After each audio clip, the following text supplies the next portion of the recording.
গতকালকে আওয়ামী লীগ ঘোষিত লকডাউনেও এই একই কাজের পুনরাবৃত্তি হয়েছে। আর এই পুনরাবৃত্তিগুলো যখন হচ্ছে, আমরা ভবিষ্যৎ একটা বাণী দিয়ে দেই। দেখেন, কিছুটা তো আইডিয়া করতে পারি, পারসেপশন তো থাকে। গতকালকেও বঙ্গবন্ধু শেখ মুজিবুর রহমানের বেশ কিছু ভাস্কর্য ওয়ালে থাকা এবং কি ওনার সাথে থাকা বাংলাদেশের আরো অনেক গুণী মানুষের বুঝা না বুঝা অনেকে ভাঙছেন। এখন এই যে ভাঙতেছেন, রাষ্ট্রীয়ভাবে যখন এগুলাকে বাধা দেওয়া হয়নি, তখন আওয়ামী লীগ মনে করছে যে এটা ডক্টর ইউনূসের ইশারাতেই হচ্ছে, রাষ্ট্রের প্রধান তিনি, এগুলার নিরাপত্তার দায়িত্ব ছিল তার, তিনি রক্ষা করেননি। এই যে ক্ষোভটা নিয়ে বিভিন্ন সময় 5ই আগস্ট পরবর্তী সময়ে আওয়ামী লীগের নেতাকর্মীরা আপনার ফেসবুকে গ্রামীণ ব্যাংকের ভবিষ্যৎ পরিণতি নিয়ে কেউ ট্রল করে লিখেন, কেউ মজার ছলে লিখেন, কেউ বা সিরিয়াসলিও লিখেন। এমন অনেক পোস্ট নিশ্চয়ই আপনাদের সামনে আসছে যে গ্রামীণ ব্যাংকের প্রতিটি শাখাই হবে আগামী দিনের ছাত্রলীগ আওয়ামী লীগের অফিস, গ্রামীণ ব্যাংকের টাকাই হবে তাদের টাকা। এখন এই কথাগুলো যখন বলতেছে, আমি আপনি হালকা নিচ্ছি। আবার ধরেন, যারা বেশ কিছু আওয়ামী লীগের কার্যালয় প্রতিষ্ঠান ভাঙচুর করছে, অনেক জায়গায় লুটপাট করছে, তারার কিন্তু হারানোর কিছু নাই, কারণ এরার কাজই হচ্ছে চাঁদাবাজি, ছেঁচড়ামি। প্রতিশোধের জন্য দুই একজন হয়তো করছেন, কিন্তু ডক্টর মোহাম্মদ ইউনূসের তো গ্রামীণ ব্যাংক আছে।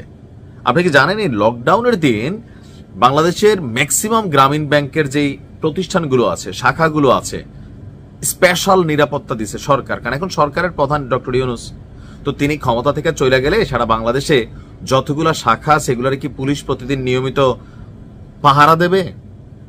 অথবা অদূর ভবিষ্যতে 2, 4, 10 বছর পরে, 20 বছর পরে আওয়ামী লীগ কখনো আসলে তখন আসলে কি হবে এই গ্রামীণ ব্যাংকগুলোর? এগুলা নিয়ে একটা পারসেপশন আছে। আমরা যতটুকু বুঝতে পারি, বিভিন্ন আওয়ামী লীগ, যুবলীগ, ছাত্রলীগ যেভাবে ফেসবুকে হুমকি দিচ্ছেন, গ্রামীণ ব্যাংকের উপর একটা ঝড় বয়ে যাবে। তো গ্রামীণ ব্যাংক কি ডক্টর ইউনূসের একার? না, গ্রামীণ ব্যাংক সবার। কিন্তু সবাই মনে করতেছে সবার হলে কি হয়েছে, মালিক তো উনি, সো যা যাবে ওনার উপর দেওয়া যাবে। তো এই বিষয়গুলোকে নিয়ে ডক্টর ইউনূস গ্রামীণ ব্যাংকে বাঁচানোর জন্য বা রক্ষা করার জন্য একটা গ্রামীণ ব্যাংকের যে অফিসিয়াল ফেসবুক পেজ আছে সেখান থেকে একটা স্ট্যাটাস দিয়েছেন। ডক্টর ইউনূস দেননি, তবে গ্রামীণ ব্যাংক অথরিটি দিয়েছে। কি দিছে দেখেন, গ্রামীণ ব্যাংকের কোনো দল, ব্যক্তি বা গোষ্ঠীর সম্পদ নয়। গ্রামীণ ব্যাংক এটা কোনো গোষ্ঠীর সম্পদ নয়। এটি দেশের 1 কোটিরও বেশি দরিদ্র জনগণের এমন একটি অরাজনৈতিক সম্পদ, যার সাথে প্রায় 3 কোটি মানুষের ভাগ্য জড়িত। 1 কোটি শেয়ার হোল্ডারের সিংহভাগই হিন্দু সদস্য আছে, আছে মুসলিম, বৌদ্ধ, খ্রিস্টান, তারপর হচ্ছে উপজাতি বা আদিবাসী। সকল ধর্ম বর্ণের সকল সদস্য, হোক সে সমতলের বা পাহাড়ের বাসিন্দা, সবার জন্যই সমান আইন এবং সমান সুবিধা।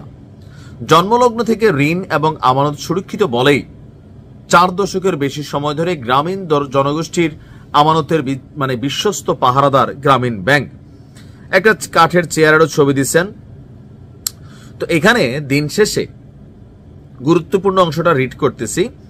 বলা হচ্ছে যে এখানে আওয়ামী লীগ, বিএনপি, জামাত, জাতীয় পার্টি সহ সকল দলের মতের জনবল সমান সুবিধা নিয়ে কর্মরত আছেন।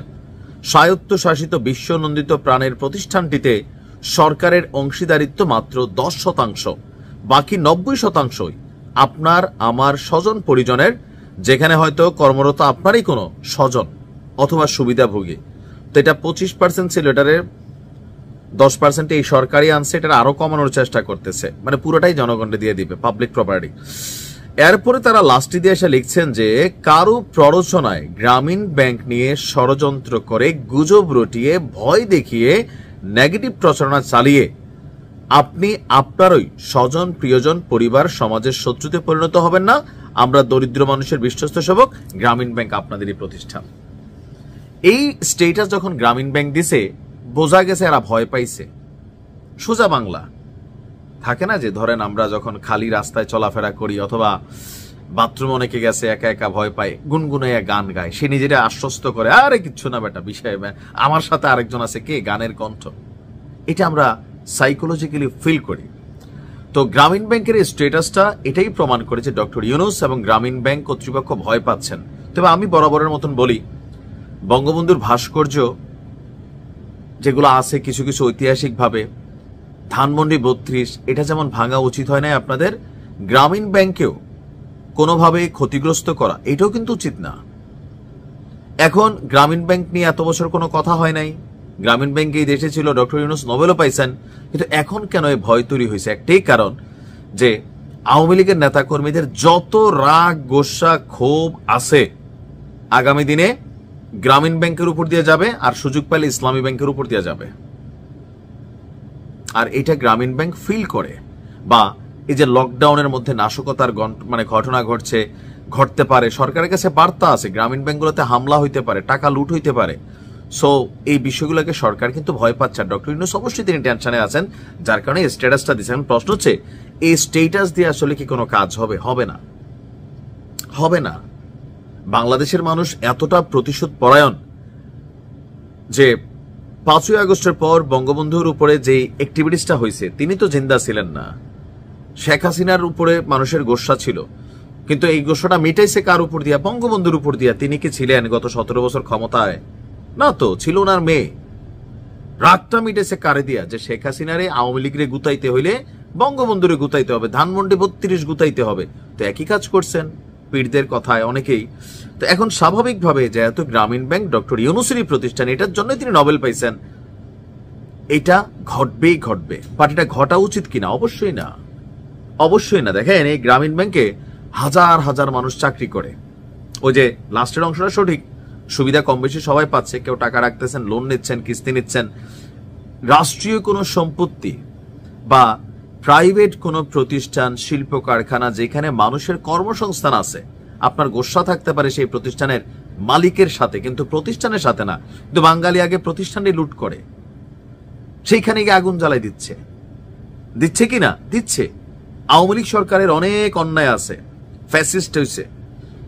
একজন এমপির সাথে লোকাল রাগ ছিল, কিন্তু একটা এমপি একটা মিল কলকারখানা করছে যেখানে 200, 250, 500, 10,000, 20,000 মানুষের কর্মসংস্থান। আপনি সেটাতে গিয়ে হাত দিচ্ছেন, বন্ধ করে দিচ্ছেন। এই মানুষগুলো কোথায় গেল? সো গ্রামীণ ব্যাংকে হাত দেওয়া উচিত হবে না। আমরা সবসময় এরকম সুন্দর বুঝাই, কিন্তু আমাদের বুঝ কি কেউ মানে? কারে বেটা রাখ। ধানমন্ডি 32 নিয়ে বলছি না, অতিরিক্ত বাড়াবাড়ি ভালো না?